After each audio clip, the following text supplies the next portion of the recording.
I stared at the two people in my living room, who once barred me from a family event for being an embarrassment. Now they sat here putting a price on their apology, $2,000 a month because I was their son, and my success was a debt I owed. I let out a quiet laugh, not sharp, but the kind you give when something doesn't add up. I looked at them. What about Jessica? How much is she pitching in each month? The room tensed.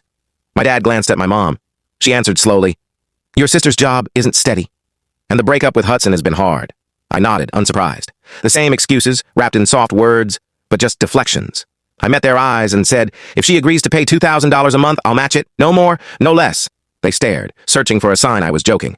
I continued, calm. Or, if I'm covering it all, I'll need a legal document stating that after you're gone, the house is mine, fully. Silence settled, thick and heavy. My dad stood abruptly, slamming his hand on the table, spilling tea. His voice boomed. Conditions? We raised you for over 20 years, and now you're haggling with us? What kind of life are you living? His shout echoed, loud enough for neighbors to hear. I didn't flinch, just sat there, hands on the chair, eyes steady, not cold, but no longer soft. I waited until he was done, then stood slowly. My voice was low, clear. I think you should leave my house. Not a threat, not anger, just a request from someone who'd reached the end of what respect could bear.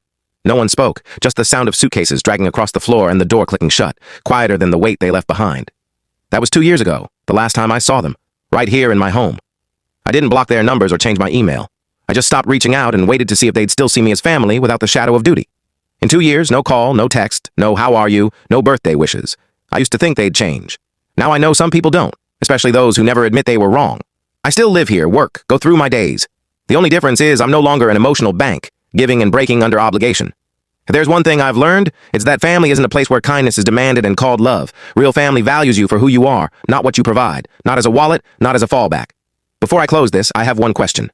Was I wrong to walk away? For refusing to send my aging parents $2,000 a month despite them raising me? I used to think family could fix anything. But after being treated like an outsider in my own home too many times, I chose to break the cycle. Was I too harsh? Maybe I was finally free. Finally, I set the phone down, closed my eyes briefly, then typed a reply, slow and clear. Hudson, that's your decision. I don't expect anyone to act to stay in my favor. Think it through carefully. And for the record, I keep family out of work. I hit send. No lingering feelings, no further thought. That was enough. Around 10 a.m., during a meeting with department head,